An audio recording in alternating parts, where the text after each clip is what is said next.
Hola, ¿qué tal? Bienvenidos a una sesión de Puebla en Casa. Es un gusto coincidir nuevamente con ustedes en espacio y tiempo para trabajar un tema muy importante.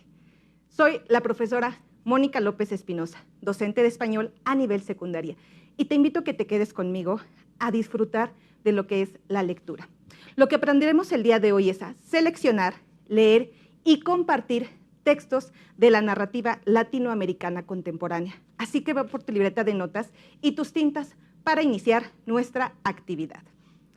¿Te ha pasado que cuando lees algunos textos narrativos te sientes identificado con los personajes?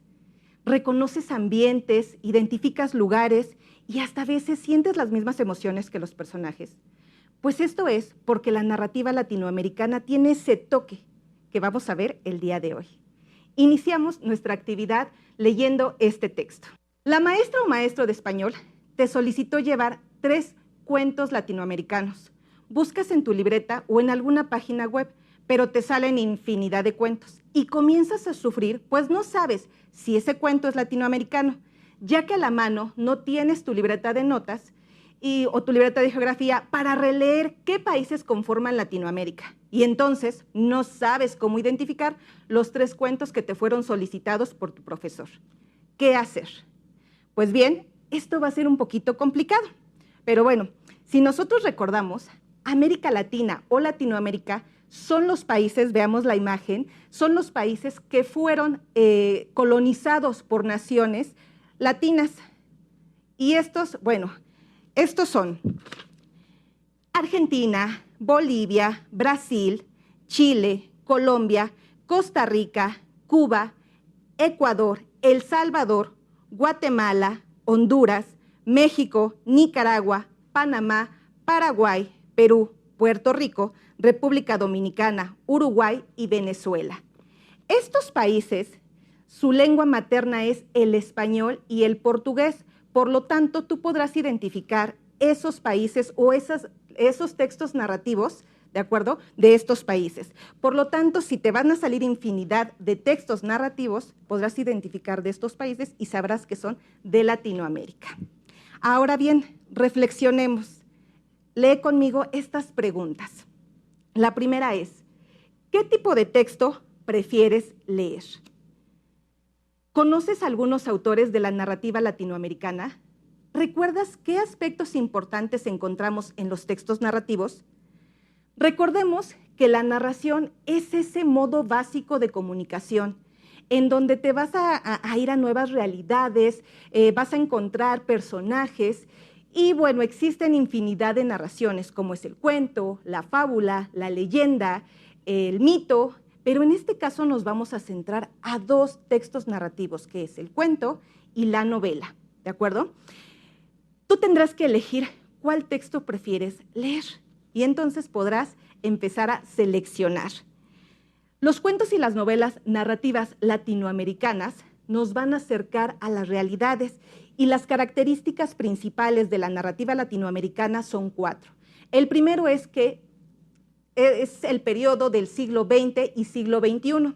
Refleja la realidad en la que vivían los autores. ¿Qué quiere decir? Que bueno, todo lo que ellos veían, todo lo que ellos sentían, todo lo que pasaba a su alrededor, eso lo escribían. Están escritos en español y en portugués, porque te acabo de decir que es la lengua materna de los países latinoamericanos. Y bueno, dan importancia a los aspectos sociales, culturales y políticos. Por eso te dije, ¿no?, que vamos a aprender o vamos a conocer y vamos a reconocer espacios, personajes, lugares, porque obviamente vas a ver la realidad de estos escritos. Fíjate que la mayoría de estos cuentos los puedes ir buscando o seleccionando de acuerdo a esto, de acuerdo al país o de acuerdo a las propuestas o corrientes literarias que se originaron en algún tiempo. Y en este tiempo recuerda que es en el siglo XX y siglo XXI.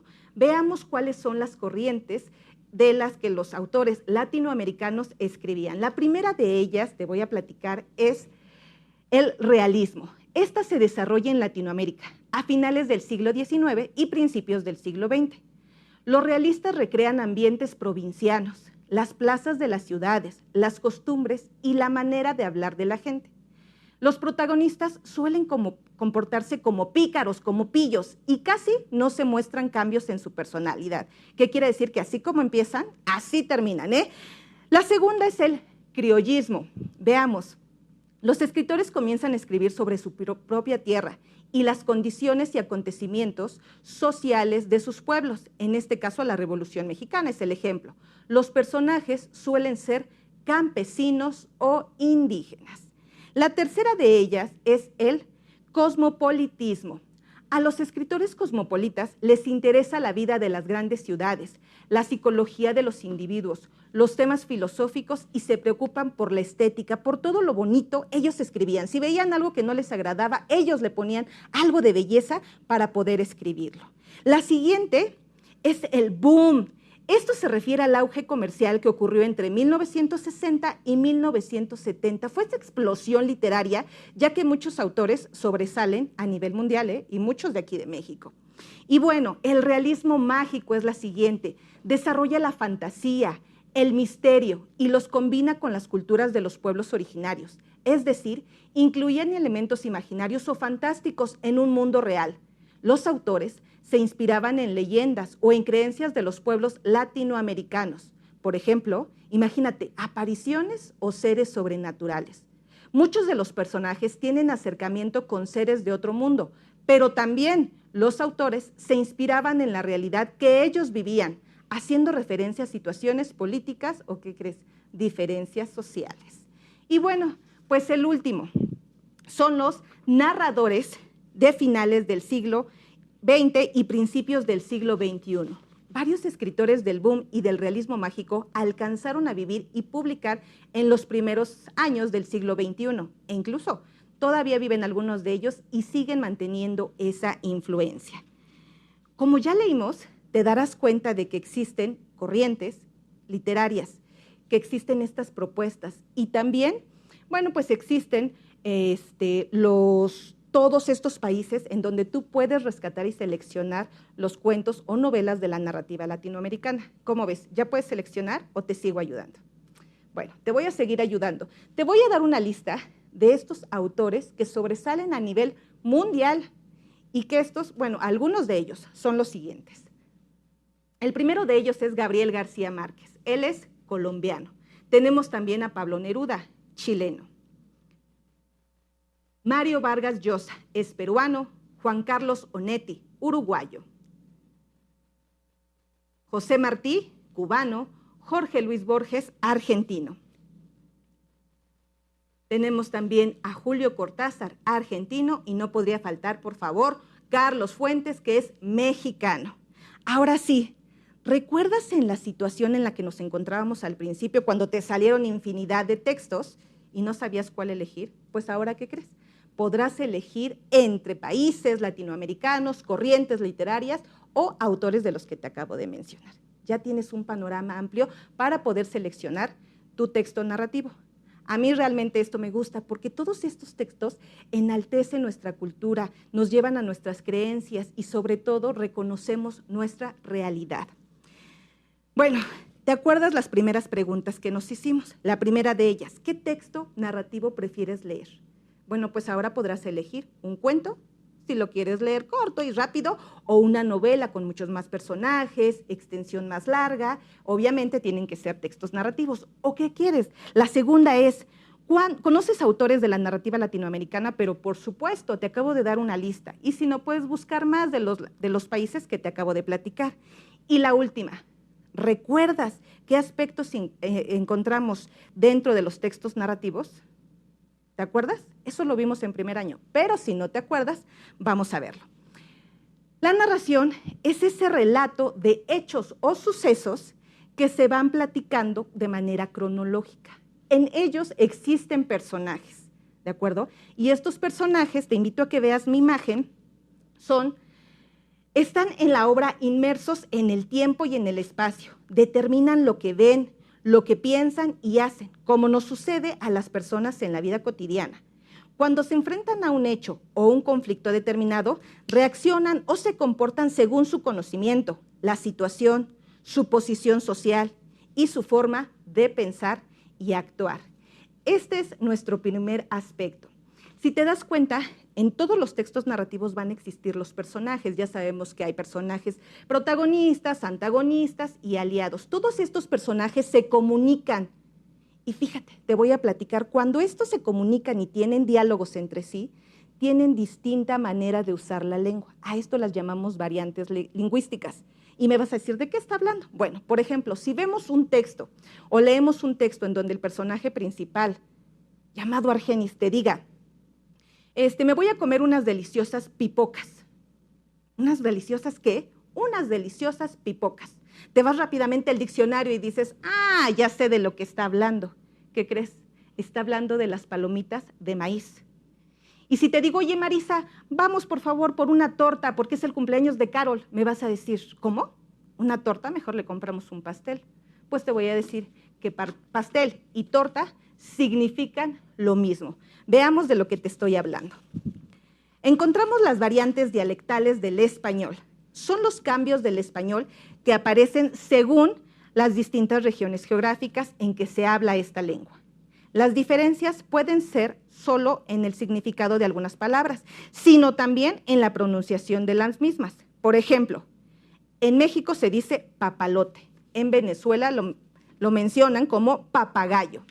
¿Qué crees? En México lo conocemos como tocino.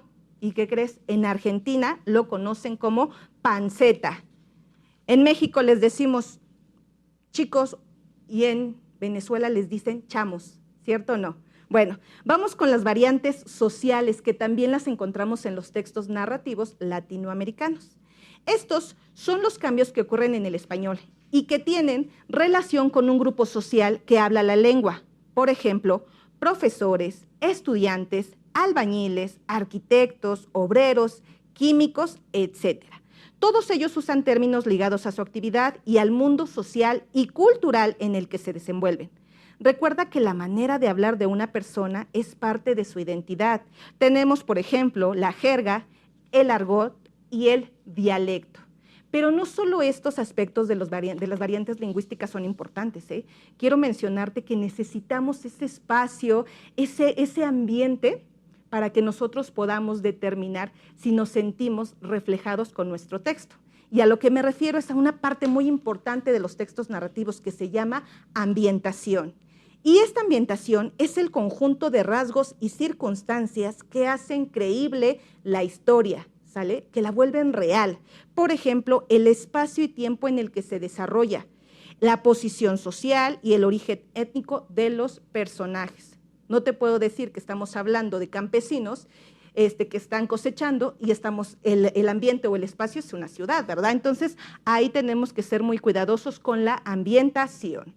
Bueno, después de este resumen que acabamos de hacer, de esta recapitulación de hechos con respecto a la narración, ya te darás cuenta que puedes elegir tu texto, ya podrás seleccionarlo, porque ya sabes, puedes elegir lo de los países, puedes elegir lo de las corrientes literarias, puedes elegir lo de los autores, puedes elegir de acuerdo a nuestros personajes. Aquí lo importante es que tú cumplas nuestra primera acción del aprendizaje esperado, que es seleccionar, ¿de acuerdo? Vamos con lo siguiente, nos toca, ¿qué crees? Leer, pero antes de que leas, te voy a platicar algo. Si nosotros fuéramos narradores o escritores actuales, ¿de qué escribirías? Yo me imagino que me vas a decir de las redes sociales, de videojuegos, ¿no? No sé, de influencers, ¿cierto o no? Y yo te voy a decir, no, ¿por qué no hablamos del papel de la mujer en la sociedad actual? ¿Por qué no hablamos de recetas de cocina? ¿Qué te parece?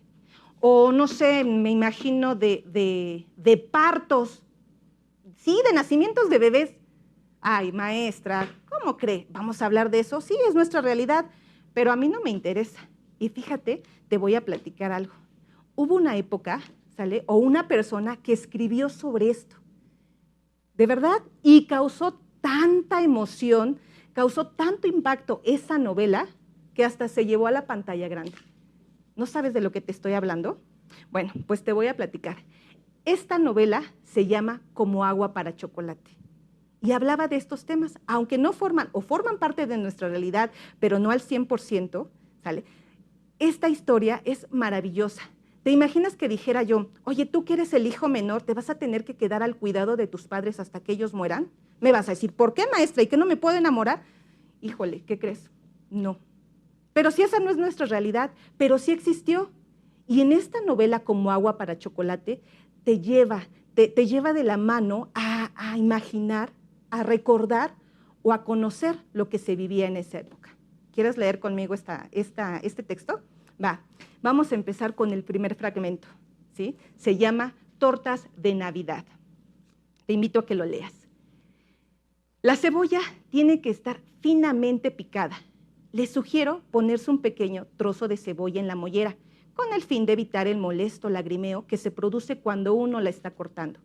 Lo malo de llorar cuando uno pica cebolla no es el simple hecho de llorar, sino que a veces uno empieza, como quien dice, se pica y ya no puede parar. No sé si a ustedes les ha pasado, pero a mí, la mera verdad sí, infinidad de veces. Mamá decía que era porque yo soy igualita de sensible a la cebolla que Tita, mi tía abuela. Dicen que Tita era tan sensible que desde que estaba en el vientre de mi bisabuela, lloraba y lloraba cuando ésta picaba cebolla. Su llanto era tan fuerte que Nacha, la cocinera de la cocina, que era medio sorda, la escuchaba sin esforzarse. Un día, los sollozos fueron tan fuertes que provocaron que el parto se adelantara. Y sin que mi bisabuela pudiera decir ni pío, Tita arribó a este mundo prematuramente, sobre la mesa de la cocina, entre los olores de la sopa de fideos que estaba cocinando, los del tomillo, el laurel, el cilantro, el de la leche hervida, el de los ajos y, por supuesto, el de la cebolla. Como se imaginarán, la consabida nalgada no fue necesaria, pues Tita nació llorando de antemano, tal vez porque ella sabía que su oráculo determinaba que esta vida le estaba negado el matrimonio. Contaba Nacha que Tita fue literalmente empujada a este mundo por un torrente impresionante de lágrimas que se desbordaron sobre la mesa y el piso de la cocina. En la tarde, ya cuando el susto había pasado y el agua, gracias al efecto de los rayos del sol, se había evaporado, Nacha barrió el residuo de las lágrimas que había quedado sobre la loseta roja que cubría el piso. Con esta sal rellenó un costal de 5 kilos que utilizaron para cocinar bastante tiempo. Este inusitado nacimiento determinó el hecho de que Tita sintiera un inmenso amor por la cocina y que la mayor parte de su vida la pasara en ella, prácticamente desde que nació, pues cuando contaba con 2 días de edad, su padre, o sea mi bisabuelo, murió de un infarto. Este texto es de Laura Esquivel. Ahora bien, ya leímos un texto narrativo. Yo hice la selección, porque obviamente tú estás allá. Yo ya lo leí. Ahora te invito a que lo compartamos haciendo la siguiente reflexión. Veamos la siguiente imagen. El análisis del texto es el siguiente. Enero, tortas de Navidad. Recuerda que es de la novela Como agua para chocolate, que fue publicada en 1989. Quiere decir siglo XX. ¿Cumple con los aspectos de un texto contemporáneo? Sí. La siguiente es, la escritora es Laura Esquivel, es mexicana. Por lo tanto, cumple con el aspecto de ser un texto narrativo latinoamericano, sí, porque obviamente México pertenece a Latinoamérica. El tercer aspecto, texto narrativo del realismo mágico. Te voy a explicar por qué. Primero es un texto narrativo porque nos va platicando hecho por hecho de manera cronológica, tiene personajes, ¿cierto o falso? Perfecto. Y entonces, ¿por qué del realismo mágico? Bueno, primero porque nos muestra la realidad, ¿cierto? No, una cocina donde hay una cocinera, hay una mamá, el espacio, el ambiente. Pero ¿qué crees? ¿Por qué es mágico? Porque le da ese toque de fantasía cuando dice, ¿no? Vamos a llenar 5 kilos de sal con esa agua o con las lágrimas que se secaron, ¿cierto o no? ¿Tú crees que pase eso? ¿O tú crees que alguien puede escuchar el llanto de un bebé dentro del vientre de la madre? Pues tampoco. Entonces, ese toque de magia lo encontramos en ese texto. Por eso forma parte de la corriente literaria realismo mágico. Encontramos a los personajes. Tita, que puede ser el personaje principal, o más bien es el personaje principal. Nacha, durante los primeros capítulos, es el personaje aliado. ¿Y qué crees? La mamá. La mamá, vas a decir, también puede ser personaje principal, pero no. la mamá se vuelve el personaje antagonista, pero no porque sea mala y no quiera a su hija, sino porque si tú lees conmigo o lees en tu casa este texto, te vas a dar cuenta que las circunstancias y la vida que había en esa época, te darás cuenta del por qué la mamá se vuelve el personaje antagonista. Encontramos también las variantes lingüísticas. ¿Cuáles son? No decir ni pío. ¿Qué significa? Pues no decir nada, ¿no? O sea, no dijo nada y por eso se dice, no decir ni pío. Y se pica, o sea, se va de corridito, ¿cierto o no? Y bueno, además encontramos el aspecto que les dije, ¿no? Que es una cocina dentro del ambiente, que es una cocina dentro de una casona durante la Revolución Mexicana. ¿Por qué te digo durante la Revolución Mexicana? Porque esta historia narra todos esos sucesos de la caída de la dictadura de Porfirio Díaz, de cuando inicia el matriarcado. ¿Y por qué el matriarcado? Porque si te das cuenta, en el texto decía que el padre de Tita muere a los 2 días de nacida, entonces la mamá no se vuelve a casar. Ella toma las riendas del hogar y por eso inicia el matriarcado.